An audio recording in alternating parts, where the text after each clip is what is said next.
விதி ஒன்றை சந்தித்தேன் முதல் முதல் நேற்று. துரை நீங்கள் தீண்டாமல் திரும்புது காற்று. நீ என்ற சொல்லும் வரை நீங்காதோ எந்த குறை. நான் என்ற நேரம் வரை உண்டாதோ உந்தன் மழை. ஓடோடி வாராயோ அன்பே அன்பே.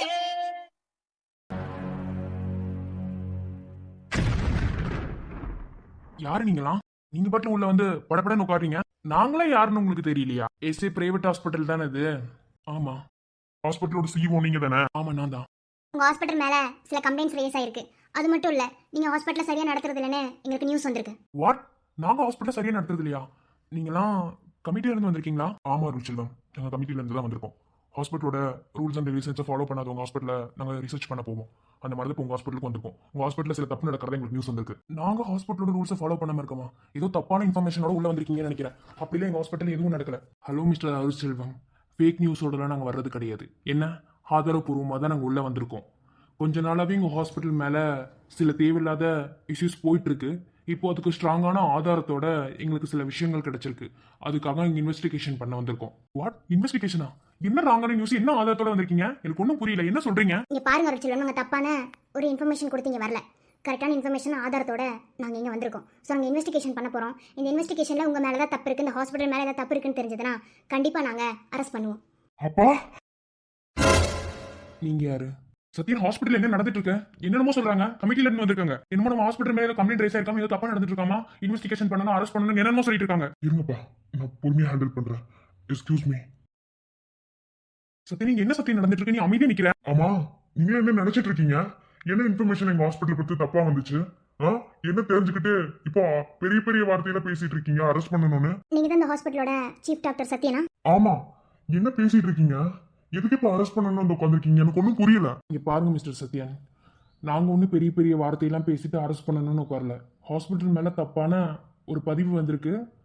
அதை நாங்க இன்வெஸ்டிகேஷன் பண்ண வந்திருக்கோம். இங்க பாருங்க, உங்க ஹாஸ்பிட்டல் மேல தேவையில்லாத பணி வந்திருக்கு. ஸோ நாங்க இன்வெஸ்டிகேஷன் பண்ணி கண்டிப்பா தப்பு உங்க மேல இருக்குன்னு சொன்னா நாங்க அரெஸ்ட் பண்ணி தான் ஆகும். இதுக்கு நாங்க மேல் இடத்துல பதிலா சொல்ல முடியாது. ஓகே? உங்க சைட்ல எந்த மிஸ்டேக்கும் நடக்கல அப்படின்னா சொல்லுங்க, தாராளமா நாங்க அமைதியா போறோம். ஆனா உங்க மேல தேவையில்லாத குற்றச்சாட்டு வந்ததுனால தான் இப்ப நாங்க இவ்வளவு தூரம் வந்திருக்கோம். சார், எனக்கு புரியல. அது எப்படி நீங்க அரெஸ்ட் பண்ண முடியும்?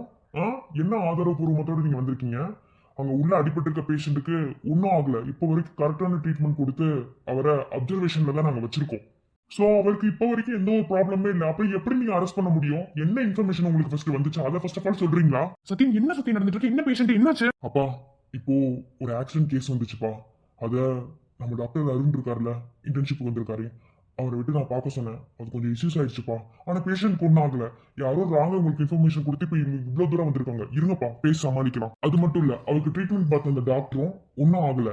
அவர் தப்பு பண்ண தப்பிச்சு போயிருக்கணும். அவர் அந்த மாதிரி எதுவும் பண்ண கிடையாது. ஆக்சுவலா அவரே ஃபர்ஸ்ட் செய்யணும் கிடையாது, மயங்கி போயிருக்காரு. அவருக்கும் நாங்க ட்ரீட்மெண்ட் கொடுத்துட்டு இருக்கோம். இப்ப பாருங்க, அதெல்லாம் எங்களுக்கு தெரியாது. எங்களுக்கு தப்பான இன்ஃபர்மேஷன் வந்துச்சு. ஸோ கண்டிப்பா நாங்க அரெஸ்ட் பண்ணி தான் ஆகும். ஓகேவா? இப்ப அந்த அருண் டாக்டர் தான் பேஷண்டா இருக்காரு. ஸோ அவரை எங்களால் அரெஸ்ட் பண்ண முடியாது. ஆனா அவரை ட்ரீட்மெண்ட் பார்க்க சொல்லி அக்செப்ட் பண்ணது யாரு? உங்க பையன் சத்யன் தான்.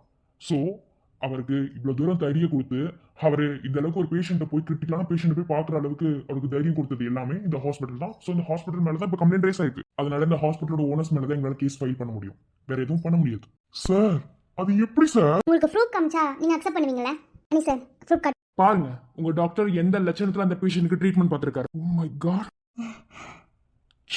பாத்தீங்களா? அவர் கை உதறுது. அவர் நிதானத்திலே கிடையாது. என்ன, அவர் மயக்கத்துல இருந்து தான், பாதி மயக்கத்துல இருந்து தான் அவர் ட்ரீட்மெண்ட் பார்த்திருக்காரு. எப்படி ஒரு டாக்டர் இப்படி பண்ண முடியும்? டாக்டர் ஃபர்ஸ்ட் நிதானமா இருந்தா, அவங்க கரெக்டா இருந்தா தான் ஒரு பேஷண்ட்டை கரெக்டா ட்ரீட்மெண்ட் பண்ண முடியும். இவர் என்ன லட்சணத்துல பார்த்திருக்காரு? அப்ப இதுக்கெல்லாம் யார் காரணம் சொல்லுங்க? இல்ல சார், எனக்கு ஒரு புரியல. இப்பதான் வேறுக்குள்ள ஒரு கும்பல் இந்த வீடியோ காமிச்சு எங்கிட்ட ஃபைட் பண்ணிட்டு இருந்தாங்க. இப்போ அதே வீடியோ நீங்களும் காமிச்சிட்டு இருக்கீங்க. இல்ல, எனக்கு சுத்தமாவே புரியல. அது எப்படி ஒரு டாக்டர் ஒரு பேஷண்ட்டுக்குள்ள ட்ரீட்மெண்ட் பார்த்துட்டு இருக்கும்போது வீடியோ எடுக்கிறதுக்கு யார் சார் அக்செப்ட் பண்றது? எந்த ஹாஸ்பிட்டலாவது ரூல்ஸ் இருக்கா? இப்போ வரைக்கும் அந்த ரூல்ஸை நான் கரெக்டா ஃபாலோ பண்ணிட்டு இருக்கேன். ஏன் பேஷண்ட்டுக்குள்ள ட்ரீட்மெண்ட் பார்த்துட்டு இருக்கும்போது கூட அவங்க அட்டெண்டர் கூட உள்ள வரக்கூடாதுன்னு அவ்வளவு கேர்ஃபுல்லா பொண்ணு பார்த்துட்டு இருக்கேன் சார். சத்யன், இது எப்படி எடுத்தாங்கிறது இப்ப விஷயம் கிடையாது. கொஞ்ச நாளாவே உங்க ஹாஸ்பிட்டல் மேல பிளாக் மார்க். ஸோ இதை நாங்க கண்காணிக்கிறதுக்காக உள்ளே நாங்க ஸ்பை வச்சிருக்கோம். ஸோ இதுக்காக தான் நாங்க ஒண்ணு பண்ணி பார்த்து பண்ணிட்டு இருக்கோம். அதனால நாங்க எங்க வேணாலும் ஸ்பை வைப்போம். கொஞ்ச நாளாவே உங்க ஹாஸ்பிட்டலுக்குள்ள வந்து நாங்க இன்வெஸ்டிகேஷன் பண்ணணும் தான் நினைச்சிட்டு இருந்தோம். சரி அதுக்கான டைம் ஒரு இன்வெஸ்டிகேஷன் பண்றதுக்கு ஒரு நேரம் வரலையே, கரெக்டான ப்ரூஃப் இல்லாம ஆதார் இல்லாம எப்படி போறதுன்னு தான் நாங்க நினைச்சிட்டு இருந்தோம். கம்யூனிட்டி எங்களோட கமிட்டியில உங்களோட ஹாஸ்பிட்டல் பத்தி நிறையவே எங்களுக்கு இஷ்யூஸ் போயிட்டு தான் இருக்கு. இதை பத்தி நாங்க டிஸ்கஸ் பண்ணி மீட்டிங் வச்சுட்டு தான் இருந்தோம். ஸோ இப்போ கரெக்டான ஒரு ஆதாரப்பூர்வமான ஒரு ப்ரூஃப் கிடைச்சதுக்கு அப்புறம் இதுக்கப்புறம் எதுக்கு நாங்க கமிட்டியில இருந்து வரக்கூடாது, இப்போ நாங்க வந்திருக்கோம். இப்போ இவ்வளவு தூரம் பிரச்சனை ஆயிருக்கு. இப்போ எங்ககிட்ட எவிடன்ஸும் இருக்கு. ஸோ உங்களால தப்பிக்கவே முடியாது. இதுக்கு நீங்க கண்டிப்பா பதில் சொல்லி தான் ஆகும். சார் இல்ல என்னால இது யோசிக்கவே முடியல சார். எப்படி சார் என் ஹாஸ்பிட்டல் மேல ஒரு பிளாக் மார்க் இருக்குன்னா ஃபர்ஸ்ட் ஆஃப் ஆல் நீங்க அதை என்கிட்ட இன்ஃபார்ம் பண்ணிட்டு இருக்கணும், அதை நான் சரி பண்றதுக்கு. அதை விடாம நீங்களே மீட்டிங் வச்சு நீங்க உங்களுக்குள்ள பேசிட்டு இப்போ ஒரு பிரச்சனைன்னு சொன்னோன்னே நீங்க ஆதாரத்தோட வந்திருக்கேன்னு சொல்லிட்டு இருக்கீங்க. எனக்கு ஒண்ணுமே புரியல சார். இங்க பாருங்க சத்யன், நாங்க உங்களுக்கு விளக்கம் கொடுக்க வேண்டிய எந்த அவசியமும் கிடையாது. பிகாஸ் உங்க மேல கேஸ் அவ்வளவு ஸ்ட்ராங்கா இருக்கு, நீங்க தப்பு பண்ணிருக்கீங்க என்ன. ஸோ ஆதாரமும் நாங்க வச்சிருக்கோம், அதை நீங்களும் பார்த்துட்டீங்க. இதுக்கு மேலே 5 மினிட்ஸ் கூட உங்க கூட எங்களால் பேசிட்டு இருக்க முடியாது. ஒருவேளை இந்த 5 நிமிஷத்துக்கு மேலே உங்களுக்கு நாங்கள் உங்க கூட கொஞ்சம் நாங்கள் பேசிட்டு இருந்தோம்னா எங்களுக்கு மேலே இருக்கவங்க நீங்கள் என்ன அவங்களுக்கு சப்போர்ட் பண்ணி ஃபேவராக பேசுறீங்கன்னு எங்க மேலே கம்ப்ளைண்ட் ரைஸ் பண்ணுவாங்க. இது எங்களுக்கு தேவையா சொல்லுங்க. இப்போ அந்த பையனுக்கு சம்மந்தப்பட்டவங்க வெளியே பிரச்சனை பண்ணிட்டு இருக்காங்க. அவங்க எங்களுக்கு ப்ரெஷர் கொடுத்ததுனால, எங்களுக்கு மேல இடத்துல ப்ரெஷர் வந்ததுனால தான் இப்போ அவங்க இவ்வளோ தூரம் வந்திருக்கோம். ஸோ இந்த இடத்துக்கிட்ட நாங்க அரெஸ்ட் பண்றத தவிர வேற எந்த வழியும் கிடையாது. சார் அரெஸ்ட் பண்ணணும்னு முடிவு பண்ணிட்டீங்க, பட் எங்க அப்பா வேண்டாம் சார். என்ன வேணா அரெஸ்ட் பண்ணி கூட்டிட்டு போங்க. இல்லை சத்யன், உங்களை எங்களால் அரெஸ்ட் பண்ண முடியாது. அது ரூல்ஸும் கிடையாது. உங்கள் அப்பாவை தான் நாங்கள் அரெஸ்ட் பண்ணணும். ஏன்னா ஹாஸ்பிட்டலோட மொத்த ப்ராப்பர்ட்டி அவர் பேரில் தான் இருக்குது. இப்போ வரைக்கும் எதுவுமே சேஞ்சஸ் ஆகலை. ஜஸ்ட் இந்த ஹாஸ்பிட்டலில் நீங்கள் ஒரு எம்டியாக இருக்கீங்க, சீஃப் டாக்டராக ஒர்க் பண்ணிட்டு இருக்கீங்க. ஸோ எங்களால் உங்கள் மேலே ஆக்ஷன் எடுக்க முடியாது. உங்கள் அப்பாவை தான் நாங்கள் அரெஸ்ட் பண்ணணும். அப்பாவையா? அப்பா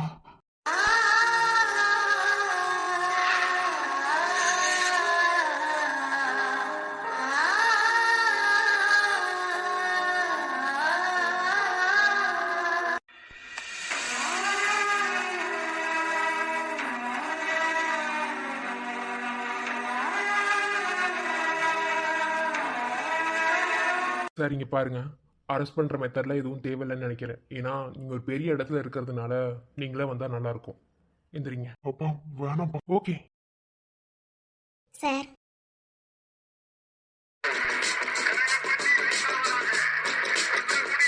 சார் உட்காருங்க. இல்லை அபி, ப்ராப்ளம் வேறு மாதிரி போயிருச்சுமா? இல்லை சார், ப்ராப்ளம் என்னன்னு எனக்கு தெரியும், நான் பார்த்துக்கிறேன். எனக்காக ஒரு நிமிஷம் உட்காருங்க. மேடம் நீங்கள் யார்? இப்போ எதுக்கு தேவையில்லாமல் நீங்கள் இதில் இன்வால்வ் ஆகுறீங்க? எல்லா பிரச்சனையும் பேசி முடிச்சாச்சு. இனி எதுவாக இருந்தாலும் நீங்கள் கமிட்டியில் வந்து பேசுங்க. நாங்கள் அரெஸ்ட் பண்ணி கூட்டிகிட்டு போகிறோம். இதுக்கு மேலே எங்களால் வெயிட் பண்ணி யாருக்கு எந்த விளக்கமும் கொடுக்க முடியாது. அதுக்கான அவசியம் உங்களுக்கு கிடையாது. ஓகே ஒரு நிமிஷம் சார். சார் நீங்கள் உட்காருங்க, உட்காருங்க சார். இல்லை அபி, அது மாமா உங்கள் மருமகளாக இருந்து சொல்கிறேன், உட்காருங்க. சரிம்மா. What happened? இங்க என்ன நடந்துட்டு இருக்கு? நாங்க தான் எந்த விளக்கமும் கொடுக்கறதுக்கு எங்களுக்கு அவசியம் இல்லைன்னு சொல்லிட்டு இருந்தேன். அப்புறம் என்ன பண்ணிட்டு இருக்கீங்க நீங்க? முதல்ல யாரு? சார் அவசியம் இல்லைன்னா இல்லை, இனிமே தான் உங்களுக்கு நிறைய அவசியம் இருக்கு. இனிமே தான் உங்களுக்கு நிறைய புரிய வைக்க போகிறேன். சார் இவ்வளோ நேரம் நீங்கள் பேசிகிட்டு இருந்தீங்களே, இதெல்லாம் எதை வச்சு நீங்கள் பேசுனீங்க? ஃபர்ஸ்ட் ஆஃப் ஆல் நீங்கள் சொன்ன அத்தனை ரீசனுமே தப்பு. நான் வெளியே நின்று எல்லாத்தையும் கேட்டுட்டு தான் இருந்தேன். கேட்டுட்டு இருந்தீங்கன்னா புரியல. இல்லை சார், டாக்டர் அருண் நிதானமே இல்லாமல் அந்த பேஷண்ட்டுக்கு ட்ரீட்மெண்ட் பார்த்ததா நீங்கள் இப்போ சொன்னீங்க. அதுக்கான வீடியோவே நீங்கள் காமிச்சிங்க. ஸோ இப்போது அருண் வந்து நிதானமாக எந்த ஒரு வேலையுமே செய்யலைன்றதுக்கான விளக்கத்தை நீங்கள் கொடுத்தீங்க. இப்போ என் சைட்லேருந்து நான் விளக்கம் கொடுக்கணும்ல. ஆக்சுவலாக அருண் ஹாஸ்பிட்டலுக்குள்ளே வர்றதுக்கு முன்னாடி இல்லை, ஹாஸ்பிட்டலுக்குள்ளே வந்துமே அவர் நிதானமாக தான் இருந்தார். இன்டர்ன்ஷிப் ரூமில் கூட அவர் நிதானமாக தான் இருந்திருக்காரு. அவரோட ஒர்க்கை கரெக்டாக தான் பார்க்குறாரு. ஐ மீன் பார்த்துருக்காரு. ஏன் அந்த பையனுக்கு ட்ரீட்மெண்ட் பார்க்க போகிறதுக்கு முன்னாடி கூட அவர் நிதானமாக இருந்திருக்காரு. அவரோட வேலையை கரெக்டாக செஞ்சுருக்காரு. அதுக்கான வீடியோ என்கிட்ட இருக்கு, பார்க்குறீங்களா? புரியுங்க. ஸோ இப்போ அந்த வீடியோ பார்த்து உங்களுக்கு ஓரளவுக்கு புரிஞ்சிருக்கும். எங்கள் ஹாஸ்பிட்டலுக்குள்ளே வர்றதுக்கு முன்னாடியும் பின்னாடியுமே அவர் நிதானமாக தான் இருந்திருக்காரு. அவருக்குள்ள எந்த சேஞ்சஸுமே இல்லை. அந்த வீடியோவில் தெளிவாக தெரிஞ்சிருக்கும். ட்ரீட்மெண்ட் பார்க்க போகிறதுக்கு முன்னாடி கூட அவர் நிதானமாக தான் இருந்திருக்காரு. இப்போ விஷயம் என்ன? ட்ரீட்மெண்ட் பார்க்கும்போது தான் அவர் நிதானமாக இல்லாமல் இருந்திருக்காரு. ஒரு நிமிஷம் அபி, நீங்க என்ன பேசிட்டு இருக்கீங்க? கொஞ்சமாவது லாஜிக்கா இருக்கா? இப்படி ஒரு வீடியோ கொண்டு வந்து காமிச்சா நாங்க இதை ஏத்துக்கணுமா? எங்களுக்கு ஒன்றும் புரியல. Sir first of all doctor வந்து சொல்கிறேன், ஆல்கஹால் அவர் சாப்பிட்ருந்தாருன்னா இந்த அளவுக்கு அவரால் நிதானமாக இருந்திருக்கவே முடியாது. ஏன்னா ஆல்கஹால் குடிச்சு ஒரு 10 மினிட்ஸ்க்குள்ளேயே அவங்களால நிதானம் இல்லாமல் ஆயிட முடியும். அவங்க குடிக்கிறத பொறுத்து இருக்குது. ஸோ ஆக்சுவலாக இவர் வந்து அந்த பேஷண்ட்டை பார்க்க போகிறதுக்கு முன்னாடி வரைக்கும் 1/2 hour ஹாஸ்பிட்டலுக்குள்ளேயே ஸ்பெண்ட் பண்ணியிருக்காரு. நீங்கள் நல்லா பாருங்கள், அவர் எங்கெங்கே போனார், அவர் எப்போ இங்கே ஹாஸ்பிட்டலுக்குள்ளே வந்தார், என்ன பண்ணியிருக்காரு, எல்லாத்தையும் டீட்டெயிலாக ஃபுட்டேஜ் நான் எடுத்து கொண்டு வந்திருக்கேன். எங்கேயுமே எந்த மாற்றமும் கிடையாது. டீட்டெயிலாக பாருங்கள், தெளிவாக பாருங்கள். ஒரு எக்ஸ்பிளைன் பண்ணிட்டு இருக்கேன். ஒருவேளை நீங்கள் சொல்கிற மாதிரி இவர் ஆல்கஹால் குடிச்சிருந்தாரு அப்படின்னா பேஷண்டோட அட்டெண்டர்கிட்டயோ இல்லை வேறு யார்கிட்டயோ பேசும்போது, டாக்டர்ஸ் கிட்ட பேசும்போது கூட அதை கண்டுபிடிச்சிருப்பாங்க. ஏன்னா நிதானமாக இருக்க முடியாது, அதையும் தண்ணி ஸ்மெல் வரும் சார். இவ்வளோ விஷயங்கள் இருக்கு. ஒருவேளை இவர் ஆல்கஹால் குடிச்சிருந்தாரு அப்படின்னா இன்னும் வேற மாதிரி உங்ககிட்ட வீடியோ இருந்திருக்கும். ஸோ இதுல இருந்து உங்களுக்கு என்ன புரியுது? அந்த டாக்டர் ட்ரிங்க் பண்ணலை, நீங்க ட்ரிங்க் பண்ணாருன்னு சொல்லி தான் இப்போ இன்வெஸ்டிகேஷன் வச்சிருக்கீங்க. அவரு பேஷண்ட்டுக்கு ட்ரீட்மெண்ட் பார்த்துட்டு இருக்கும்போது மயக்கப்பட்டு கீழே விழுந்துட்டாரு.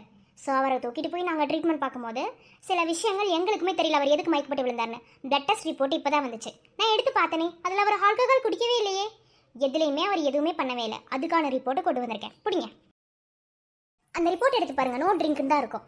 ஒருவேளை அந்த ரிப்போர்ட்டை நான் மாற்றுற மாதிரி இருந்தால் அந்த பேஷண்ட்டை நான் பேஷண்ட் லாக்ல என்ட்ரி போட மாட்டேன். ஆக்சுவலாக ஃபஸ்ட்டு அந்த பேஷண்ட்டை பார்த்தவர் இவர் தான், பக்கத்தில் நிற்கிறாரே இந்த சீஃப் டாக்டர் தான் ஃபஸ்ட்டு பார்த்தாரு. அதுக்கப்புறம் தான் நான் அவரை மானிட்டர் பண்ணேன். சார் டெஸ்ட்டாக எடுக்கும் போகிறதுனால லாகை என் பேரில் மாற்றிட்டேன் நான். ஸோ இப்போ நான் தான் எல்லாத்தையும் பர்ஃபெக்டாக அவரை மானிட்டர் பண்ணிட்டு இருக்கேன். ஸோ எல்லாத்தையும் நான் டீட்டெயிலாக கொண்டு வந்திருக்கேன், அதையும் பாருங்கள். ஏன்னா சார் பேஷண்ட் லாக்ல ஒரு டாக்டர் எந்த பேஷண்ட்டை பார்க்குறாங்க அப்படிங்கிறத மாற்றி போட்டால் அது எவ்வளோ பெரிய இஷ்யூஸ் ஆகும்னு கமிட்டியில் இருக்க உங்களுக்கே தெரியும். அதனால தான் இந்த எக்ஸ்பிளனேஷன். ஸோ அவருக்கு அப்போது மயக்க மருந்து தான் கொடுக்கப்பட்டிருக்கு. அவருக்கு கொடுத்துருக்க அந்த மயக்க மருந்தோட பேரை நான் ஃபுல் டீட்டெயிலாக அந்த ரிப்போர்ட்டில் எழுதியிருக்கேன், அதையும் பாருங்கள்.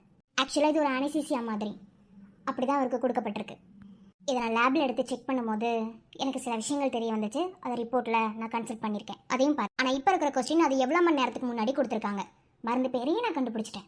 ஸோ என்னோட கெஸ் படி அவர் ட்ரீட்மெண்ட் பார்க்க போகிறதுக்கு 1/2 ஹவருக்கு முன்னாடி இதை கொடுத்துருக்கணும். ஏன்னா 1/2 ஹவருக்கு முன்னாடி இந்த மருந்தை கொடுத்தா அது வேலை செய்யும். ஸோ அதை தான் கொடுத்துருக்காங்க. ஸோ இது எவ்வளோ நேரத்தில் கொடுத்துருக்காங்கிறத நான் டெஸ்ட் பண்ணுறதுக்காக ரிப்போர்ட் லேபில் டெஸ்ட்டு கொடுத்துருக்கேன். அந்த ரிப்போர்ட் இன்னும் வரல, அது இன்னும் ஒரு 2 ஹவர்ஸில் வந்துடும். அதையும் உங்ககிட்ட நான் சப்மிட் பண்ணிடுவேன். ஏன்னா எல்லாத்தையும் உண்மையாக நிரூபிக்கும் போது பர்ஃபெக்டாக பண்ணணும்ல, அதனால். இதில் இன்னொரு முக்கியமான விஷயம், அவங்களுக்கு அவங்களே மயக்க மருந்து கொடுத்துக்க முடியாது. அதை கொடுத்துக்கிறதுக்கு அவங்களுக்கு ரீசனபிளான ஒரு விஷயம் இருக்கணும். அப்படி ஒரு விஷயம்லாம் இவர்கிட்ட கிடையாது. இவர் நார்மலான ஒரு இன்டர்ன்ஷிப் டாக்டர், அதை தான் பார்த்துருக்காரு.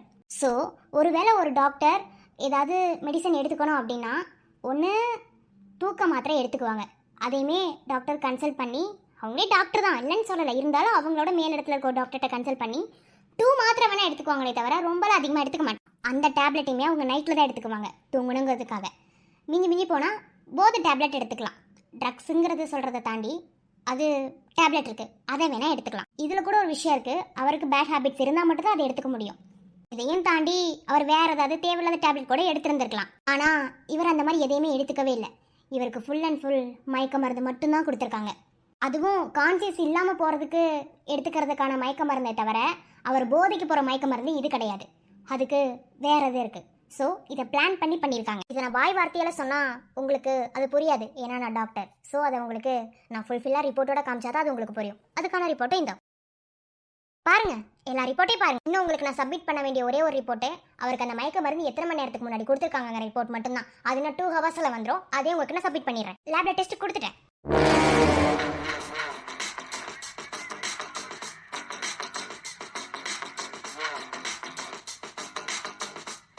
இல்ல அபி, இதை நீங்க எங்கெல்லாம் சப்மிட் பண்ண வேணாம், அதுவும் நீங்க இப்ப சப்மிட் பண்ண வேணாம். நோ சார், நான் இப்போ தான் சப்மிட் பண்ணுவேன். நீங்கள் தான் வாங்கி தான் ஆகணும், ஏன்னா ஆதாரபூர்வமாக கொண்டு வந்திருக்கேன்ல, அதனால். அதையும் தாண்டி இப்போ நடந்த இந்த பிரச்சனைக்கு அருணுக்கு எந்த இடத்துல இருந்து இந்த மயக்க மருந்து கொடுத்துருப்பாங்கங்கிற டவுட்டு எனக்கு ரொம்பவே இருக்கு. டவுட் அப்படின்னா இதோ இந்த ஃபுட்டு மேலே தான். ஏன்னா கடைசி அருண் சாப்பிட்டது இந்த ஃபுட்டு தான். இதுக்கப்புறம் அவர் எந்த டேப்லெட்டோ இல்லை எந்த ஜூஸோ எதுவுமே அவர் குடிக்கவும் கிடையாது, எதுவுமே பண்ணலை. ஆக்சுவலாக அந்த மயக்க மருந்து ஒரு ஃபுட்டில் தான் கலந்து கொடுக்க முடியும். ஸோ எனக்கு தெரிஞ்சு அவர் கடைசியாக சாப்பிட்டது இதுதான். இதில் தான் அந்த மயக்க மருந்தை கலந்துருக்கணும். இந்த ஃபுட் சாம்பிளை நான் செக் பண்ணுறதை விட நீங்களே செக் பண்ணுங்கள், அது இன்னுமே உங்களுக்கு கிளாரிஃபை ஆகும். நானுமே லேபில் கொடுத்துட்டேன், இந்த டெஸ்ட் ரிப்போர்ட்டு வரணும். ஸோ அந்த ரிப்போர்ட் வந்ததுக்கப்புறம் அதையும் உங்ககிட்ட சப்மிட் பண்ணுறேன். நீங்களும் அந்த ஃபுட் சாம்பிளை எடுத்துகிட்டு போய் டெஸ்ட் பண்ணுங்கள். இதில் வந்து ஒரு விஷயம் புரிஞ்சுக்கோங்க, அந்த டாக்டர் எவ்வளோ பெரிய டிப்ரெஷனாக இருந்தாலும் இல்லை எவ்வளோ பெரிய மனக்கவலையில் ரொம்ப தாங்க முடியாத ஒரு பாரத்தில் இருந்திருந்தாலும் தனக்குத்தானே மயக்க மருந்து எடுத்துக்க மாட்டாங்க. இதுதான் சார் ட்ரூத்து. அதுவும் ஃபுட்டில் கலந்து சாப்பிடவே மாட்டாங்க ரூல்ஸ் படி. ஸோ இந்த மயக்க மருந்தை அவராக எடுத்துக்கல, அவருக்கு இதை கொடுக்கப்பட்டிருக்கு. அப்போது இது பிளானர், இது உங்களுக்கு நல்லாவே தெரியும். இப்போது நான் உங்களுக்கு சப்மிட் பண்ண அத்தனை ரிப்போர்ட்ஸையும் நீங்கள் செக் பண்ணாலும் இதை பிளான் பண்ணி தான் பண்ணியிருக்காங்கன்னு உங்களுக்கு புரியும். நான் ஏன் சார் ஆப்போசிட்டில் இருக்கவங்க மேலே கம்ப்ளைண்ட் கொடுக்கக்கூடாது, இல்லை இதை யோசிக்கக்கூடாது சொல்லுங்கள். இல்லை, எங்களுக்கு புரியல. ஒரு நிமிஷம், இவ்வளோ டீட்டெயிலாக எல்லாத்தையும் கொண்டு வந்து காமிக்கிறீங்களே, நீங்கள் முதல்ல யாரு? ஸோ எங்கள் வேலையை பார்க்க விடுங்க. நீங்கள் ஏன் இப்படி தேவையில்லாமல் நடுவில் வந்து இது பண்ணிட்டு இருக்கீங்க? மேம் எனக்கு புரியல, ஏன் நீங்கள் ரீசன் தேடிட்டு இருக்கீங்க? பிரச்சனை எப்படி நடந்துச்சுன்னு கண்டுபிடிக்க வந்தீங்களா, இல்லை இவங்களை அரெஸ்ட் பண்ணி கூட்டிகிட்டு போகிறதுக்கு வந்தீங்களா, இல்லை யாராவது உங்ககிட்ட காசு கொடுத்து சொல்லி அமைச்சாங்களா? உங்களோட மோட்டிவேஷன் நீங்கள் வந்ததுலேருந்து பார்க்குறேன், இவரை அரெஸ்ட் பண்ணணும் உங்ககிட்ட எவ்வளோ ப்ரூஃப் காமிச்சிருக்கேன். நீங்கள் ஒரே ஒரு ப்ரூஃப் தான் காமிச்சிங்க, அவரே ட்ரீட்மெண்ட் பார்க்குற விதம் சரியில்லைன்னு. அந்த ஒரு ப்ரூஃபுக்கு நான் எல்லாருமே உங்களுக்கு ப்ரூஃபாக நான் காமிச்சிருக்கேன். இதுக்கப்புறம் நீ என்ன சார் அரெஸ்ட் பண்ணணும்னு சொல்லிட்டு இருக்கீங்க? ஏன்னா வரும்போதே வீடியோ எடுத்துகிட்டு வந்திருக்கீங்க. அவர் வந்ததுலேருந்து நான் அரெஸ்ட் பண்ணணும் மட்டும்தான் நீங்கள் பேசிகிட்டு இருக்கீங்க. இன்வெஸ்டிகேஷன் நீங்கள் பண்ணவே இல்லை. ஆக்சுவலாக இன்வெஸ்டிகேஷன் பண்ணி தான் நாங்கள் அரெஸ்ட் பண்ணுவோன்ற மாதிரி நீங்கள் உள்ளே வந்தீங்க. ஆனால் இப்போ இன்வெஸ்டிகேஷனுக்கு எந்த ஒரு ஃபர்தராக நீங்கள் எந்த ஒரு முடிவுமே எடுக்காமல் இப்போ அரெஸ்ட் பண்ண நின்றுட்டு இருக்கீங்க. எனக்கு ஒன்றும் புரியல. இப்போ இந்த கமிஷன் மேலே டவுட் பண்றீங்க? ஆமாம் சார், கண்டிப்பாக டவுட் தான். இது உங்களுக்கு என்ன டவுட்டு?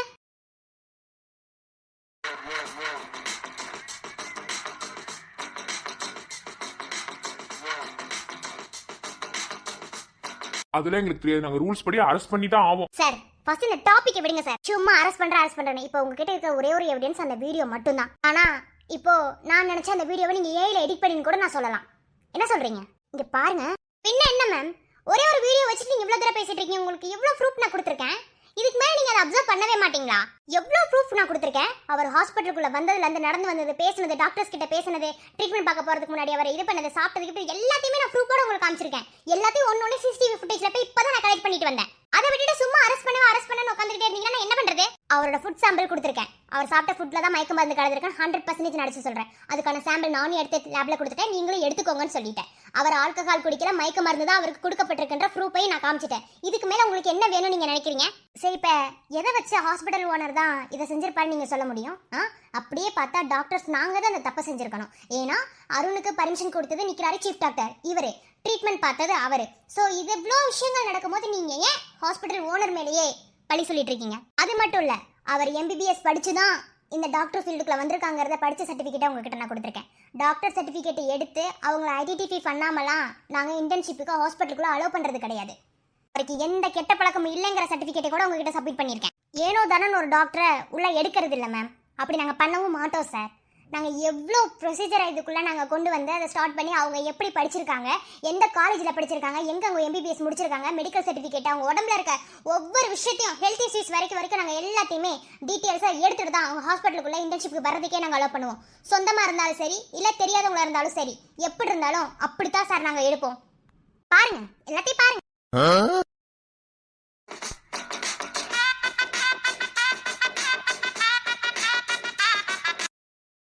என்ன சார், எல்லாம் கரெக்டாக இருக்கா? இதுக்கப்புறம் எந்த ஒரு ரீசனுக்காகவும் இந்த ஹாஸ்பிட்டல் விட்டு மட்டும் கிடையாது, இந்த ரூமை விட்டு கூட அவரை நீங்கள் கூட்டிகிட்டு போக முடியாது. இப்போ நான் கொடுத்த அத்தனை ப்ரூஃபுக்கு நீங்கள் விளக்கம் கொடுங்க. அதுக்கப்புறம் நாங்கள் பண்ணது தப்புன்னு நாங்கள் ஒத்துக்கிறோம். இல்லை அபி மேடம், அது பரவாயில்லையே மேம். இப்போவாது உங்களுக்கு அப்படி மேடம்னு வாயில் வந்துச்சு. சரி, இதெல்லாம் இருக்கட்டும். இந்த ஹாஸ்பிட்டலில் ஜஸ்ட் நீங்கள் ஒர்க் பண்ணுற ஒரு டாக்டர் மட்டும்தான். இதெல்லாம் உங்களுக்கு எதுக்கு? சம்பந்தமே இல்லாத விஷயம். இதையே நீங்கள் பண்ணீங்க. அதையும் தாண்டி உங்க பேச்சு கேட்டு இதெல்லாம் எதுக்கு நான் எவிடன்ஸ் எடுத்துக்கணும்? சார், உங்களுக்கு யார் சார் சொன்னது இந்த ஹாஸ்பிட்டலில் வெறும் நான் டாக்டரா மட்டும்தான் இருக்கேன்னு? இந்த ஹாஸ்பிட்டலில் நடத்திட்டு இருக்காரு சீஃப் டாக்டர் நிக்கிறாரு சத்யன். அவர் என்ன பொசிஷனில் இருக்காரோ அதே பொசிஷனில் தான் நானும் இருக்கேன். ஐ மீன், அவர் சீஃப் டாக்டர்னா அசிஸ்டன்ட் சீஃப் டாக்டராக நான் ஒர்க் பண்ணிட்டு இருக்கேன் இந்த ஹாஸ்பிட்டலில். சாதாரணமான டாக்டர் இல்லை சார். அதையும் தாண்டி மிஸ்ஸஸ் சத்யன் அபிநயா அவரோட ஒய்ஃப். இப்போ தப்பு பண்ணன்னு ஒருத்தர் மேலே குற்றச்சாட்டு போட்டுட்டு இருந்தீங்களே, அவரோட ஐ மீன் அந்த வீட்டோட மூத்த மருமகனா. சொல்லப்போனால் இந்த ஹாஸ்பிட்டலில் ஈக்குவல் ரைட்ஸ் எனக்கும் இருக்குது. ஈக்குவல் டிசிஷன் எடுக்கிற எல்லா ரைட்ஸும் எனக்கு இருக்குது. எனக்கு எல்லா உரிமையும் இருக்குது தானே மாமா? உனக்கு இல்லாமல் வேற யாருக்கும் இந்த உரிமையெல்லாம் இல்லைம்மா. அப்போது இந்த இடத்துல உங்களுக்காக நான் குரல் கொடுத்து பேசலாம்ல மாமா? அந்த உரிமையை எனக்கு கொடுப்பீங்கல்ல? பாருமா, நீ என் வீட்டோட மூத்த மருமகங்கிறத தாண்டி என் மக மாதிரி என்ன, என் மகளே நீ தான். உனக்கு பேசுறதுக்கான அத்தனை உரிமை இருக்குது. தாராளமாக பேசலாம். ஸோ என்னோட மாமாவை நீங்கள் இங்கேருந்து கூப்பிட்டு போகணுன்னா என்னோட பர்மிஷன் இல்லாமல் ஒரு அடி கூட இங்கேருந்து அவரை நீங்கள் கூட்டிகிட்டு போக முடியாது. இப்போ நான் உங்ககிட்ட சப்மிட் பண்ண அத்தனை ரெக்கார்ட்ஸுக்கும் நீங்கள் எனக்கு தெளிவான விளக்கத்தை கொடுங்க. இந்த வீடியோவை ஃபர்ஸ்ட் ஆஃப் ஆல் நான் கேஸ் ஃபைல் பண்ணுறேன். அந்த ஃபைலையும் சேர்த்து எடுத்துகிட்டு போங்க. என்னதான் ஹாஸ்பிட்டலில் ஒரு ப்ராப்ளம் நடக்குது, இல்லை ஒரு டாக்டர் ரொம்ப கிரிட்டிக்கலான சுச்சுவேஷன் ஒரு பேஷண்ட்டுக்கு ட்ரீட்மெண்ட் பார்த்துட்டு இருக்காரு அப்படின்னா அதை வீடியோ எடுக்கிற உரிமையெல்லாம் நாங்கள் யாருக்கும் கொடுக்க கிடையாது. ஃபர்தராக ஸ்டார்டிங்லேருந்து எண்டிங் வரைக்கும் நாங்கள் அப்படி தான் ஃபாலோ பண்ணிட்டு இருக்கோம். ஸோ அதை மட்டும் மைண்டில் வச்சுக்கோங்க. ஹாஸ்பிட்டல் ஓனர்ஸ்க்கே தெரியாமல் இல்லீகலாக ஒரு வீடியோ எடுக்கிறது ரொம்ப ரொம்ப தப்பு. இது தப்புன்னு உங்களுக்கும் தெரியும். ஸோ இந்த வீடியோ எடுத்த பர்சன் யாருன்னு எங்களுக்கு தெரியாது. அதையும் நான் கண்டுபிடிப்பேன். எப்படியும் ஹாஸ்பிட்டலுக்கு ப்ராப்ளம் பண்ணுறதுக்கு தான் ஒருத்தர் அந்த வேலையை பண்ணுறாருன்னு எங்களுக்கும் தெரியும். அது உங்களுக்கும் தெரியும். தெரியுதா இல்லையான்லாம் எங்களுக்கு தெரில. அதை நீங்கள் என்ன ஏதுன்னு விசாரிக்காமலே கமிஷன் மீட்டிங் போட்டு ஹாஸ்பிட்டலுக்குள்ளே வந்தது உங்களோட தப்பு. ஸோ இப்போ நான் கமிஷன் மேலே கேஸ் ஃபைல் பண்ணுறேன். எங்கள் ஹாஸ்பிட்டலில் அத்தாரிட்டி இல்லாமல் வீடியோ எடுத்து சென்ட் பண்ண பர்சனை கொஞ்சம் கூட விசாரிக்காமல் எங்கள் ஹாஸ்பிட்டலுக்குள்ளே நீங்கள் கமிஷன் இன்வெஸ்டிகேஷனுக்காக வந்ததுக்காக எப்படி சார் ஒரு பேஷண்ட்டுக்கு ஒரு டாக்டர் உள்ள ட்ரீட்மெண்ட் பார்த்துட்டு இருக்கும்போது எப்படி வீடியோ எடுக்க முடியும்? சொல்லுங்கள். அப்போ இதை நீங்கள் எடுத்தது தப்பு தானே? எழுதிக்கோங்க சார். இப்போ நான் கம்ப்ளைண்ட் கொடுக்குறேன். எங்களோட அத்தாரிட்டி இல்லாம எங்களோட பெர்மிஷன் இல்லாம ஹாஸ்பிட்டல்ல வீடியோ எடுத்து அதை சென்ட் பண்ண உங்க மேல நான் கம்ப்ளைண்ட் கொடுக்குறேன். அதையும் நீங்க எடுத்துக்கோங்க, கேஸ் ஃபைல் பண்ணுங்க, நான் கோர்ட்ல வச்சு பாத்துக்கிறேன். எனக்கு எதை பத்தி கவலை இல்லை. இப்போ இந்த கமிஷன் இதுக்கான அத்தனை பதில் எனக்கு சொல்ல வேணும். அப்படி நீங்க பதில் சொல்லல அப்படின்னா இதை விட ஹையர் அத்தாரிட்டி கிட்ட நான் போக வேண்டியது இருக்கும். மேடம் ப்ளீஸ், இந்த வீடியோவை எங்களுக்கு ஜஸ்ட் ஃபார்வர்ட் மட்டும் தான் பண்ணாங்க. எப்படி சார் நீங்க ஃபார்வர்ட் மெசேஜ் தூக்கிட்டு வருவீங்க? வாட்ஸ்அப்ல எத்தனை ஃபார்வர்ட் மெசேஜ் வருது? அது எல்லாத்தையும் கணக்கில் எடுத்துட்டு நீங்க வந்து இப்போ ஒவ்வொரு இன்வெஸ்டிகேஷன் பண்ணிட்டு இருக்கீங்க. பாருங்க சார், இந்த இடத்துக்கிட்ட என் மாமா நீங்க கூட்டிட்டு போக நினைச்சீங்கன்னா உங்க மேல நான் கண்டிப்பா கம்ப்ளைண்ட் ரைஸ் பண்ணுவேன். உங்க மேல நான் கம்ப்ளைண்ட் கொடுக்குறேன், அவங்க கிட்ட சொல்லிட்டு என் மாமாவை இங்க இருந்து கூட்டிட்டு போங்க. இல்லை மேம், இருக்கட்டும். நீங்கள் கொடுத்த reports and records, food sample எல்லாத்தையும் செக் பண்ணிவிட்டு அதுக்கப்புறம் நாங்கள் மேலே பேசுகிறோம். ரொம்ப நன்றி சார், கிளம்பலாம்.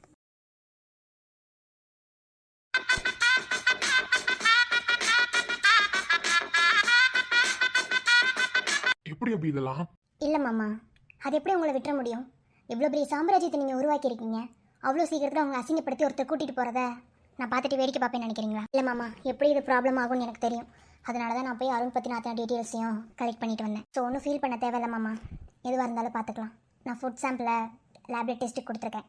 டெஸ்ட் ரிப்போர்ட் வந்ததுக்கப்புறம் நம்ம முடிவு பண்ணலாம். நான் 2 ரிப்போர்ட் கொடுத்துருக்கேன், 2 ரிப்போர்ட் வருதான்னு நான் பார்க்குறேன். இது எல்லாத்துக்கும் காரணம் அவன் தான். அவன் உள்ள வந்ததுல இருந்துதான் எல்லாம் தலைகீழ நாசமா போச்சு. அவன் அடிச்சாதான்ப்பா என் மனசு ஆடும். அவனை கொல்லாம விட மாட்டேன் நானு. அவன்லாம் விட்டு வைக்கவே கூடாதுப்பா. இவ்வளவு நேரம் அவனை விட்டு வச்சதே பெரிய தப்புப்பா. மாமா மாமா, உங்களுக்கு இருக்கிற பொறுமையில் 1% கூட அவருக்கு கிடையாது. ஒரு ஹாஸ்பிட்டலில் நடத்தணும் அப்படின்னா விவேகம் மட்டும் போதாது மாமா, அதுக்கு நிதானம் ரொம்ப ரொம்ப அவசியம். அந்த நிதானம் 1% கூட அவருக்கு கிடையாது. எதுக்கு எடுத்தாலும் அடிப்பேன், குத்துவேன், தூக்குவேன்னு சொல்கிறது ஒரு டாக்டர் பேசுகிற பேச்சே கிடையாது.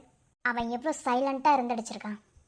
ஸோ அப்படி இருக்கும்போது அவனுக்கும் நம்ம சைலண்ட்டாக மட்டும்தான் பதில் சொல்லணும். அதை விட்டுட்டு வைலண்ட்டாக இறங்கினா திரும்ப திரும்ப நமக்கு தான் மாமா ப்ராப்ளம். அதை விட்டுட்டு அடிப்பேன் குத்துவேன்னு இப்படி சொல்லிட்டு இருந்து அடுத்த பிரச்சனை கிளப்ப சொல்கிறாரா? இப்போ தான் ஒரு பிரச்சனை முடிஞ்சிருக்கு, இன்னமும் அவங்க விட மாட்டாங்க. இதுக்கு மேலே அவங்க பிரச்சனை பண்ணுவாங்க. அவர் என்ன நினச்சிட்டு இருக்காரு? அதே மாதிரி இவர் போலீஸ் ஸ்டேஷன் போகணும்னு ஆசைப்படுறாரோ? போகணும்னு ஆசை இருந்தால் போக சொல்லுங்க மாமா. உங்கள் புள்ள இல்லைன்னு எழுதி கொடுத்துட்டு போக சொல்லுங்க. எந்த ஒரு காரணத்துக்காகவும் இவரோட புள்ள உள்ளே போயிட்டாரு, இதை பண்ணிட்டாரு அப்படின்னு சொல்லி நியூஸ் பேப்பரில் ஒரு நியூஸ் வர்றது கூட என்னால் ஏற்றுக்க முடியாது மாமா. அதெல்லாம் நான் பார்த்துட்டு சும்மா இருக்க மாட்டேன். கரெக்டு தானடா, என் மருமக சொல்றது கரெக்டு தானே. போய் ஒழுங்கா வேலை பாரு. என் பேரை வீணாக்க பார்க்குற நீ. இவ்வளவு பெரிய பிரச்சனை நடந்துட்டு இருக்கு, எப்படிப்பா பார்த்துட்டு சும்மா? அதெல்லாம் என் மருமக பார்த்துக்குவா. என்ன, நீ போய் உன் வேலை பாரு. அப்பா நான் பாப்பேன்ப்பா, எனக்கு தெரியும், நான் உங்களை காப்பாத்துவேன். என்னை விட உங்களை யாரையும் காப்பாற்ற முடியாதுப்பா. கிழிச்சனி அதான் வந்து காப்பாற்ற நினைச்சதை பார்த்தமே. வந்துட்டு நீ பாட்டுல அவங்க கிட்ட ஆர்கியூ பண்ணிட்டு இருக்க. விட்டுருந்தா அவனுக்கு அரெஸ்ட் பண்ணி கூட்டு போகிறதுக்கு நீயே காரணமா இருந்திருப்ப. ஏதாவது ஒரு எவிடன்ஸ் எடுத்துட்டு வந்து காமிச்சியாடா? என் மருமக பத்தியா பிரச்சனை எப்படி ஹேண்டில் பண்ணணும்னு ஒன்னு ஃபர்தரா மூவ் பண்ணி அழகா வந்தவங்களை அனுப்பி வச்சுட்டா. வந்துட்டான் அப்பா பாசத்துல நானும் காப்பாற்ற வைக்கிறேன்னு. விட்டுருந்தா அவங்க கூட அனுப்பியிருப்பேன். ஏதோ என் மருமக பொறுமையா ஹேண்டில் பண்ணதுனால இப்ப சுமூகமா முடிஞ்சது. இங்க பாரு, அப்பவும் சரி இப்பவும் சரி என் மருமகளுக்கு என்னை எப்படி பாத்துக்கணும்னு தெரியும். நீ போய் பொறுமையா உட்காந்து என்ன பண்ணன்னு யோசி, அடுத்து என்ன பண்ணலாம்னு யோசி. என்ன போ. அப்ப என்னால போக முடியாது. ஆமாடா, உன்னால முடியாதுதான், போ. அபிமா, நிஜமாவே செம்ம தெரியுமா? ஒரு ஒர்க்கில் ஹார்ட் ஒர்க்கை விட ஸ்மார்ட் ஒர்க் ரொம்ப முக்கியம்னு சொல்லுவாங்க. ரொம்ப ஸ்மார்ட்டாக ஹேண்டில் பண்ணி அனுப்பினேன். ஆக்சுவலாக அவன் இங்கே வந்தபோது ரொம்ப ஆவேசமாக தான் வந்தான். என் மேலே இருக்க பாசத்தையும் தாண்டி அவனுக்குள்ள கோபம் வேற இருந்துச்சு. ஸோ அதை எப்படி ஹேண்டில் பண்ணுறதுன்னு தெரியாம தான் அவன் நின்றுட்டு இருந்தான். ஆனால் நீ இங்கே நடக்கிற பிரச்சனைக்கு என்ன ரீசனுங்கிறத கண்டுபிடிச்சி அந்த டீட்டெயில்ஸை கலெக்ட் பண்ணி கரெக்டான இடத்துல சப்மிட் பண்ணிட்டேன். நீ மட்டும் இப்போ இந்த டீட்டெயில்ஸை கலெக்ட் பண்ணி இங்கே கொண்டு வந்து கொடுக்கல அப்படின்னா கண்டிப்பாக அவங்க போயிருக்க மாட்டாங்க. நான் அரெஸ்ட் பண்ணி தலைக்குனியை வச்சிருப்பாங்க. அது எப்படி மாமா உங்களை நான் தலைக்குனியை விடுவேன்? அதுவும் நான் இருந்து உங்களை தலைக்குனியை விட்டேன்னா அது அவ்வளோ நல்லாவா இருக்கும்? தேங்க்ஸ்மா. இல்லை மாமா, தேங்க்ஸ் சொல்லி பிரிச்சிடாதீங்க. நான் எப்போதுமே உங்கள் மருமக தான். உங்கள் பையன் கூட நான் வாழலைனாலும் அவர் எனக்கு புருஷன் தான். அதை நான் எந்த விதத்துலையும் இல்லைன்னு சொல்ல மாட்டேன். ஸோ என்ன நடந்தாலும் நான் எப்போதுமே இருப்பேன் மாமா. சத்தியன் எனக்கு புருஷங்கிறத தாண்டி நீ என்னோட மாமனார். அருட்செல்வம் வீட்டோட மூத்த மருமக. எப்போதுமே அந்த அங்கீகாரம் எனக்கு இருக்கும். நான் வரேன் மாமா. சரிம்மா. என்னம்மா மருமகளே, நல்லா இருக்கியா? கேள்விப்பட்டதுல உண்மையா? என்னமோ மாமனார் அரெஸ்ட் பண்ண போறாங்களா, உன் புருஷனை கடித்து வைக்க போறாங்களா எல்லாம் கேட்டு ஒரு மாதிரி பதறி போயில வந்திருக்கேன். என்னாச்சு? என் தம்பிக்கு என்னாச்சு? என் தம்பி பிள்ளைக்கு என்னாச்சு? அரெஸ்ட் பண்ணிட்டாங்களா? உன் புருஷன் கடித்து போயிட்டானா? என்னடா இப்பதான் வந்து வேலைக்கு சேர்ந்தோம். இங்க வச்சு போய் தெரியலான்னு நினைச்சோம். ஒரு 4 காசு பார்க்கலான்னு நினைச்சோம். அதுக்குள்ள எல்லாம் தலைகீழ நடக்குதுன்னு யோசிக்கிறியோ? சரி, ஒன்னும் பிரச்சனை கிடையாது. ஹாஸ்பிட்டல் யார் கைக்கு போனாலும் உனக்கு வேலை இங்கே கிடைக்கிறதுக்கு நான் அதுக்கு வழி பண்றேன்னா நீ கவலைப்படாதமா. வேலை போயிட்டு தானே கவலைப்படுற. இவனுக்கு கொடுத்ததுனால உனக்கு வேலை கிடையாது. நீ MBBS கஷ்டப்பட்டு படிச்ச, அதனால உனக்கு வேலை உண்டு. அதனால நீ எப்போதுமே இங்க டாக்டரா ஒர்க் பண்ணலாம். என்ன, உன் புருஷன் சீப் டாக்டரா இருந்தான், அவனை அடிச்சு தூக்கிட்டு அவன் பொசிஷனுக்கு நீ போயிடு, அவ்வளவுதான். ஏன் சார் இந்த ஹாஸ்பிட்டல் பிரச்சனை ஆனோன்னு தெரிஞ்சோடனையும் நீங்க தான் இதை வாங்கணும்னு நினைக்கிறீங்களா மாமா?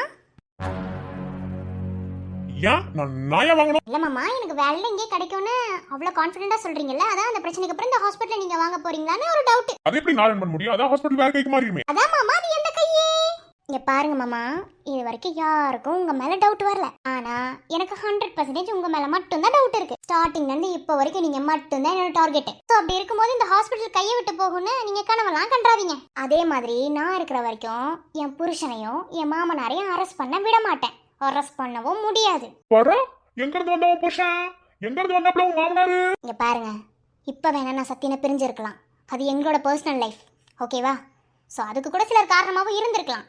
ஆனால் எத்தனையோ வருஷத்துக்கு முன்னாடி உங்கள் பையன் என் கழுத்தில் தாலி கட்டிட்டான். ஸோ அந்த வீட்டுக்கு மருமகளாகவும் அவன் எனக்கு புருஷனாகவும் எப்பயோ உறவாயாச்சு.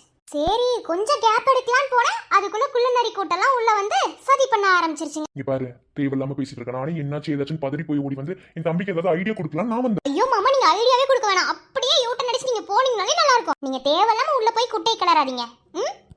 சரி மருமகளே, நீ குட்டையை கிளப்புறேன்னு வச்சுக்கோ. குழம்புன குட்டையில தானே மீன் பிடிக்க முடியும். அப்படின்னா நான் ஃப்ரெஷ்ஷா கிடைக்கும். ஓகே, உங்களால முடிஞ்ச பெஸ்ட்டா நீங்க ட்ரை பண்ணுங்க. நீங்க குட்டையை குழப்புங்க, இல்ல ட்ரை ஆக்கி விட்டுட்டு கூட மீன் பிடிங்க. I don't care. ஆனா ஒண்ணு, நான் இங்க இருக்கிற வரைக்கும் என் புருஷனையும் என் மாமனாரையும் அசைக்க முடியாது. ஐ மீன் என் குடும்பத்தை ஒன்றும் செய்ய முடியாது. என்னடா தம்பி இப்படி ஆயிடுச்சு ஹாஸ்பிட்டலோட நிலைமை? தெரியலாம், ஒரே பேச்சால இருக்கு. தம்பி அரெஸ்ட் பண்ணணும்னு சொல்றாங்க, உன்னை இதை உள்ள தூக்கி வைக்கணும்னு சொல்றாங்க. என்னடா அது? பெரியப்பா தேவையில்லாம எதுக்கு என்கிட்ட வந்து பெர்ஃபார்மன்ஸ் போடுறீங்க? உள்ள உங்க தம்பி இருக்காரு, அவர்கிட்ட போய் பெர்ஃபார்மன்ஸ் பண்ணுங்க. அவர் எதுவும் நம்புறதுக்கு சான்சஸ் இருக்கு. தயவு செஞ்சு என்கிட்ட நடிப்பு போடாதீங்க பெரியப்பா. அது கேவலமா நான் கண்டுபிடிப்பேன். அது உங்களுக்கே தெரியும் பெரியப்பா. இவ்வளவு நேரம் அவ பேசுறத நான் கேட்டுட்டு இருந்தேன். அவள் அது கொஞ்சம் டீசெண்டா பேசிட்டு இருக்கான். ஆனா நான் கேவலமா தான் பேசுவேன். என் வாயில என்னென்ன வார்த்தை வரும்னு உங்களுக்கு நல்லாவே தெரியும் பெரியப்பா. டேய், உண்மைதான் பெரியப்பா. தேவையில்லாம என்கிட்டலாம் பெர்ஃபார்மன்ஸ் பண்ணாதீங்க. ஏன்னா ஏற்கனவே மண்டை கோஞ்சு போய் சூடா வெறித்தனத்துல இருக்கேன். என்ன கையில எது கிடைச்சாலும் வேட்டையாடிடுவேன். அந்த அளவுக்கு இருக்கும் பெரியப்பா. ஸோ மூட்டு போய் உங்க தம்பி கிட்ட போய் நீங்க பெர்ஃபார்மன்ஸ் பண்ணுங்க. ஓகே? சீ, என்னடா நீங்க இப்படி பேசிட்டு இருக்கீங்க? அவன் இன்னும் கேவலமா பேசுவான். நான் இருக்கேன் அப்படிங்கறதுனால தான் அவன் பேர்ட் வேர்ட்ஸ் யூஸ் பண்ணாம போனான். இல்லைன்னா அவன் எவ்வளோ கேவலமா அசிங்கமா பேசுவான்னு உங்களுக்கு தெரியும். அவன் டாக்டர் தான், இல்லைன்னு சொல்லலை. அதையும் தாண்டி அவன் ஒரு ஆம்பளை. அவனுக்கு எல்லாம் பேச தெரியும். என்ன மாமா, புரியுதா? நான் வேணா போயிட்டு அவனை அனுப்பட்டுமா? ஏய், என்ன புருஷனுக்கு பொண்டாட்டிக்கு வேற வேலையெல்லாம் போயிடுச்சா? மாமா, நீங்க வில்லன் கேரக்டரை கரெக்டா பண்ணுங்க. நீங்க ஏன் கண்டுபிடிக்கிற அளவுக்கு பண்றீங்க? அதனாலதான் சிங்கமா வாயில வருது. ஏன் நான் தான் பண்றேனா? உள்ள ஒருத்த உட்காந்து தாடி படிக்கிறேன், அதெல்லாம் உங்களுக்கு கணக்கு தெரியல? ஓ, உதயாவை சொல்றீங்களா? ஆமா. யாருக்கு மாமா தெரியும் உதயோட பேக்கப்ல யார் இருக்காங்கன்னு? உங்களுக்கு தான் தைரியமே எடுத்து நிக்க தெம்புல தைரியம் இல்லாச்சே. ஒருவேளை உதயாவை நீங்க அனுப்பிவிட்டு கூட ஏதாவது பண்ண வச்சிருக்கலாம் அப்படின்னு எனக்கு தோணுது. அந்த டவுட் எனக்கு இருக்கு. ஆனா இப்போ அதை நீங்க கன்ஃபார்மும் பண்ணிட்டீங்க. ஏன் உள்ள உட்காந்து ஒருத்தன் ஆட்டி படைச்சிட்டு இருக்கான் உன் கண்ணுக்கு தெரியலையான்னு அதுலயே புரிஞ்சிருச்சு மாமா. இப்போ ஒரு க்ளூ கொடுத்தீங்க பாத்தீங்களா? அந்த க்ளூலே நான் கண்டுபிடிச்சிட்டேன். கண்டுபிடிக்கிறேன் மாமா, கண்டுபிடிக்கிறேன். இதையும் கண்டுபிடிக்கிறேன். பாரபி, நான் பேசுற எல்லாத்துக்கும் நீ எதுக்கு மோனில பேசிட்டு இருக்க? என்ன? ஐயோ, நான் தான் சொல்றேன்ல, நீங்க தரமான வில்லனா ப்ளே பண்ண ஸ்டார்ட் பண்ணுங்க. அதுக்கப்புறம் நான் இத பேசுறதெல்லாம் ஸ்டாப் பண்றேன். நீங்களா க்ளூ கொடுக்குறீங்க, அப்புறம் கண்டுபிடிச்சதுக்கு அப்புறம் இப்படிலாம் பேசுறேன். என்ன மாமா? பாரு, இங்க பாருங்க, என் புருஷன் சொன்ன மாதிரி நீங்க போய் உள்ளே பெர்ஃபார்மன்ஸ் பண்ணுங்க. என்ன, நான் வரேன், எனக்கு வேலை இருக்கு. உங்க பெர்ஃபார்மன்ஸை நானும் நம்ப மாட்டேன், என் புருஷனும் நம்ப மாட்டான். அதனால நீங்க போய் உள்ள பெர்ஃபார்மன்ஸ் போடுங்க. Best of luck. என்ன சொன்னீங்க? என்ன சொன்னீங்க? களி திங்கிறது உள்ள தூக்கி வைக்க போறதா? மாமா, அது உங்களுக்கு தான் நடக்கும். என்ன காரணத்தை கொண்டும் இது என் குடும்பத்துக்கு நடக்காது. உடம்ப நல்லா மெடிக்கல் செக்அப் பண்ணிட்டு உள்ள போறதுக்கு ரெடியா இருங்க. ஓகே? இங்க பாரு. சப்பா, சும்மா சும்மா உங்க மூஞ்ச பார்க்க முடியல, இரிட்டேட்டிங் ஆகுது. தள்ளுங்க, எனக்கு வேலை இருக்கு, நான் வரேன்.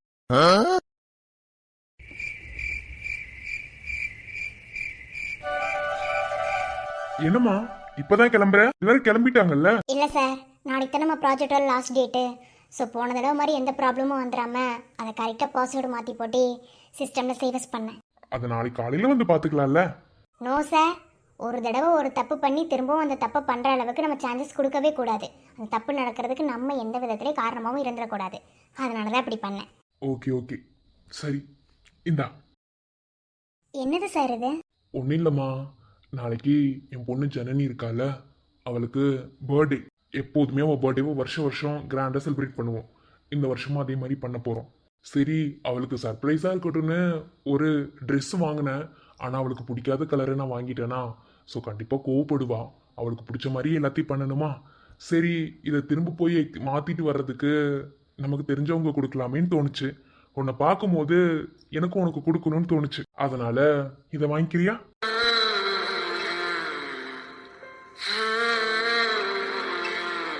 என்னம்மா யோசிக்கிற? இல்லை சார், எனக்கு கூட நாளைக்கு பர்த்டே தான். ஐயோ என்னம்மா சொல்ற? Advance happy birthday. Thank you sir. இது வரைக்கும் ட்ரெஸ்ஸுலாம் சொல்லி யாரும் எடுத்து கொடுத்ததில்ல சார். என் ஃப்ரெண்டு எனக்கு வாங்கி கொடுப்பா.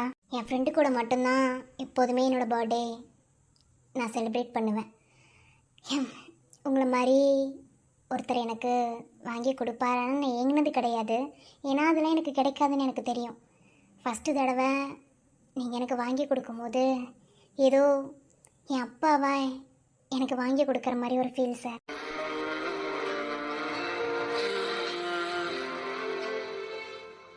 ஏமா உனக்கு அப்பா அம்மா இல்லையா? இல்லைன்னு சொல்ல மாட்டேன், இருக்காங்க. பட் எங்கே இருக்காங்கன்னு தெரியாது, அவங்க யாருன்னு தெரியாது. அவங்க ரொம்ப பெரிய காரியம் என் விஷயத்தில் பண்ணிட்டாங்க சார். ஸோ அவங்க நல்லா இருப்பாங்க. கண்டிப்பாக ஒரு நாள் அவங்க என்ன நினச்சி பார்ப்பாங்க சார். சரி அதை விடுங்க, கொடுங்க சார். ரொம்ப தேங்க்ஸ் சார். தேங்க்ஸ்லாம் சொல்லாதம்மா வெண்பா. நீயும் என் பொண்ணு மாதிரி தான்.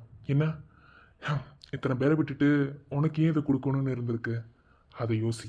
என்ன நீ எதை நினச்சி கவலைப்படாத. உனக்கு அப்பாவா எல்லாமோவா நாங்கள் இருக்கோம். ம், தேங்க்யூ சார். பரவாயில்லம்மா.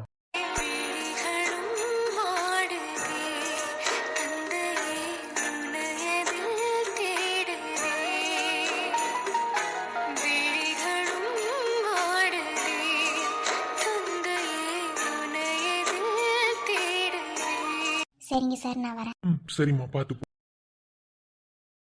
இல்லை நாளைக்கு ப்ராஜெக்ட் நாங்கள் சப்மிட் பண்ண போகிறோம். நாளைக்கு தான் லாஸ்ட் டேட்.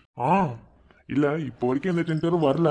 இதை முடிச்சதுக்கப்புறம் நாங்கள் மேலே பேசுவோம். கண்டிப்பாக உனக்கு ஏதாவது ஆஃபர் இருந்தால் நான் கொடுக்குறேன்.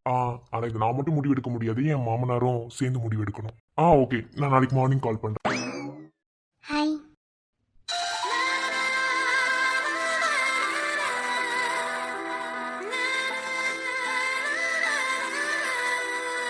வர்றா, வாங்க மேடம். என்ன எம்டி சார் இங்கே நிற்கிறீங்க? What happen? Car break down ஆயிடுச்சா? இல்லை இல்லை, ஒரு ஃபோன் வந்துச்சு, அதான் கீழே இறங்கி பேசினேன். ஓ ஓகே ஓகே. என்ன மேடம் இப்போதான் வர்றீங்க? இவ்வளோ நேரமா உங்களுக்கு ஒர்க் முடிய? அப்போதே எல்லாம் முடிச்சு கிளம்பிட்டாங்க? இல்லை இல்லை, நாளைக்கு ப்ராஜெக்டோட லாஸ்ட் டேயில். ஸோ நாளைக்கு சப்மிட் பண்ணும்போது எந்த இஷ்யூஸும் வந்துடக்கூடாதுன்னு அதை கேர்ஃபுல்லாக பாஸ்வேர்டு மாற்றி சேவஸ் பண்ணிட்டு வந்தேன். ஸோ அதான் லேட் ஆகிடுச்சு. ஓ அப்படி. சரி ஓகே. சரி நாளைக்கு தான் முக்கியமான நாள்னு சொன்னீங்களே, என்ன நாள்? அது சர்ப்ரைஸ். அதை நாளைக்கு பார்த்து தெரிஞ்சுக்கோங்க. இப்படியே சொல்லுங்க. என்ன? சரி ஓகே, வெயிட் பண்ணுறேன். பரவாயில்லையே, நல்ல பழக்கம்லாம் பார்த்துக்கிறீங்க. காரில் போகும்போது ஃபோன் பேசாமல் இறங்கி பேசுறது. ஆமாம் ஆமாம், இனிமேல் நல்ல நல்ல பழக்கம்லாம் கற்றுக்கலான்னு இருக்கேன். ஓ ஓகே ஓகே. சரி அப்புறம் நாளைக்கு நான் கேட்கும் பதிலின்று வராதா? நான் தூங்க மடியொன்று தாராதா?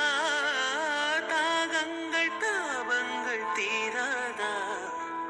தாளங்கள் ராகங்கள் சேராதா? வழியோரம் விழி வைக்கிறேன்.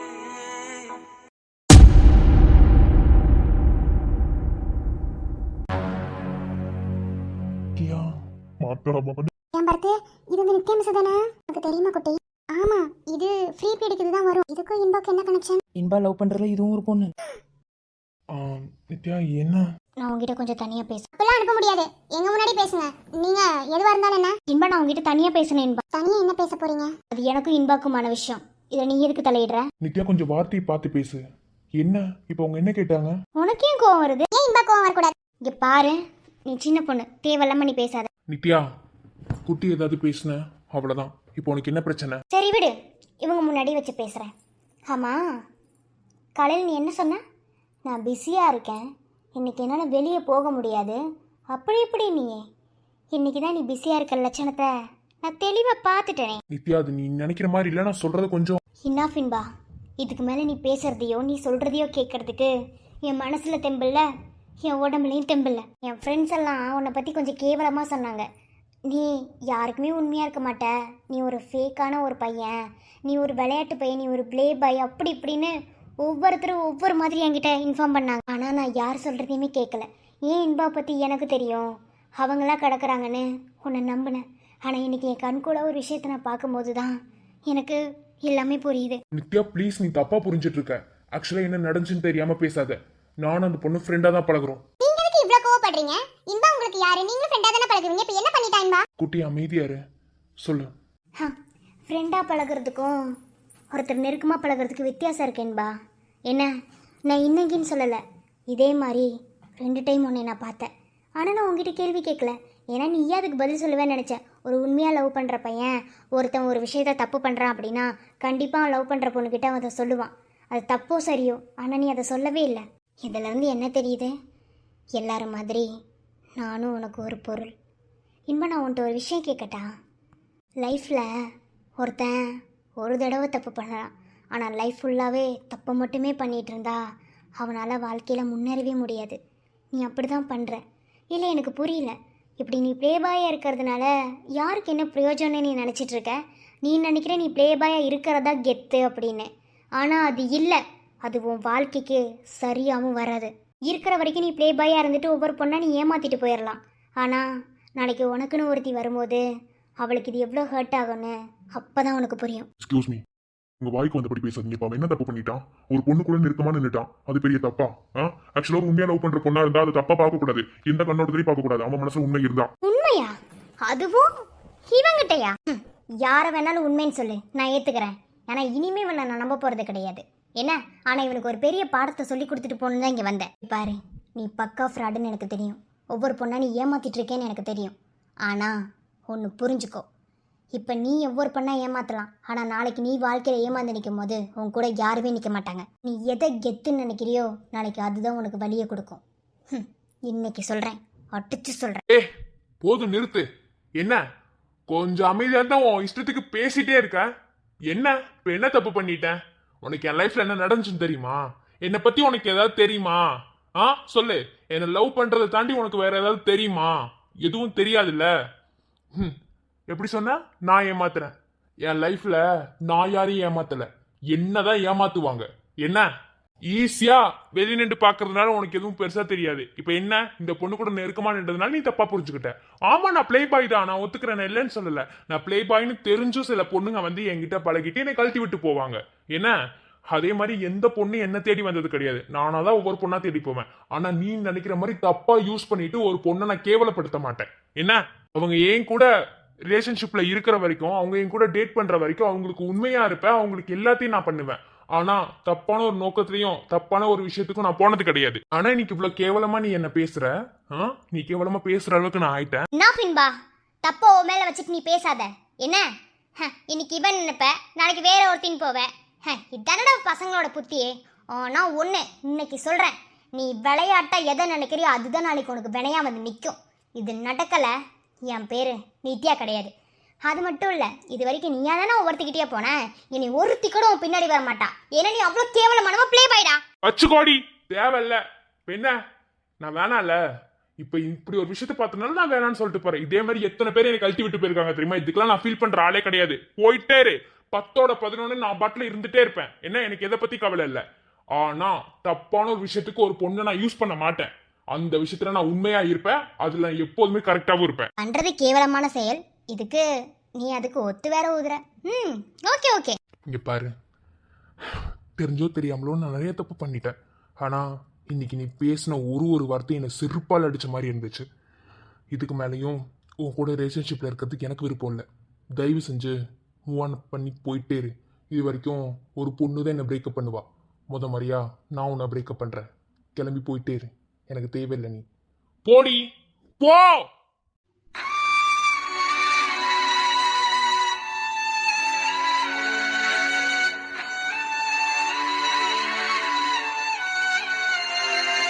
நான் போக தண்ட போறேன். ஒரு நாள் வாழ்க்கையில ஃபெயிலியரா வந்து ஏமாந்து நிப்ப, அப்போ உன் பின்னாடி எவன் நிக்கிறான் நான் பாக்குறேன். வர்றேன். என்னடா இப்படி பேசிட்டான் இன்பா? இவனுக்கு இப்பெல்லாம் பேச தெரியுமா என்ன? எனக்கே ரொம்ப ஆச்சரியமா இருக்கு. இன்பா, நீ ஒன்றும் கவலைப்படாத. அந்த பொண்ணு போனா என்ன, உனக்கு நான் இருக்கேன், நீ கவலைப்படாத. இனிமே நீ ரிலேஷன்ஷிப் கூட போகாத, உனக்கு எல்லாமாவும் குட்டி இருப்பேன். முறையா அவன் கண்ணில் நான் ஃபீலிங்ஸை பார்த்தேன், உண்மையான ஃபீலிங்ஸை பார்த்தேன். அவனோட கண்ணில் அவன் தப்பை உணர்ந்து அவன் ஃபீல் பண்ணதை நான் நோட் பண்ணேன். அப்போ முடிவு பண்ணேன், எந்த பொண்ணு இவனை அசிங்கப்படுத்திட்டு போச்சோ அந்த பொண்ணு முன்னாடியே அவனை தலை நிமிர்ந்து நிற்க வைக்கணும். கண்டிப்பாக அவன் ப்ளே பாயாக இருக்கிறதுக்கு பின்னாடி ஏதாவது ஒரு ரீசனபிளான காரணம் இருக்கும்னு நினச்சேன். அதே மாதிரி ஏதோ ஒரு விஷயந்தான் அவனை ப்ளே பாயாக இருக்கிறதுக்கு இவ்வளோ பெரிய தாக்கத்தை உருவாக்கியிருக்கு. அதை அவன் கண்ணில் நான் பார்த்தேன். இனி எந்த சூழ்நிலையிலையும் இன்பாவை நான் காயப்படுத்தவோ இல்லை மற்றவங்க கஷ்டப்படுத்தவோ நான் விட மாட்டேன். அவன் கண்ணில் ட்ரூ இருந்துச்சு, அவன் கண்ணில் ஆழமான அன்பு இருந்துச்சு. இது எல்லாமே ஒரு பையன்கிட்ட அவ்வளோ ஈஸியாக வந்துடாது, ஆனால் அவன்கிட்ட அது இருந்துச்சு. இது வரைக்கும் அவன் லைஃப்பில் சந்திச்ச பொண்ணுங்க இவங்ககிட்ட இருக்க பணத்தையோ இல்லை அந்த பொண்ணுங்களுக்கு இவன் டைம் ஸ்பெண்ட் பண்ணுறதையோ பணம் செலவழிக்கிறத மட்டும்தான் பார்த்தாங்க. முறையாக அவன் கண்ணில் ஆழமான அன்பை நான் பார்த்தேன். அதில் ஒரு ஏக்கம் இருந்துச்சு. அதில் அன்புனா என்னன்னு சொல்லி கொடுக்கறதுக்கு ஆள் இல்லைன்னு சொல்கிற ஒரு வழி இருந்துச்சு. இது எல்லாத்தையும் ஒட்டுமொத்தமாக இன்பாவுக்கு நான் கொடுக்கணும்னு ஆசைப்பட்டேன். அந்த பொண்ணு பிரேக்கப் பண்ணிட்டு போன அந்த நிமிஷத்துலேருந்து இன்பாவை நான் லவ் பண்ண ஆரம்பிச்சிட்டேன். I love you Inba. கடவுளின் கனவில் இருவரும் இருப்போமே, கவிதையின் வடிவில் வாழ்ந்திட நினைப்போமே. இருவரும் நடந்தால் ஒரு நிழல் பார்ப்போமே, ஒரு நிழல் அதிலே இருவரும் தெரிவோமே. சில நேரம் சிரிக்கிறேன், சில நேரம் அழுகிறேன் உன்னாலே. அழகாய் பூக்குதே, சுகமாய் தாக்குதே, அடடா காதலில் சொல்லாமல் கொல்லாமல் உள்ள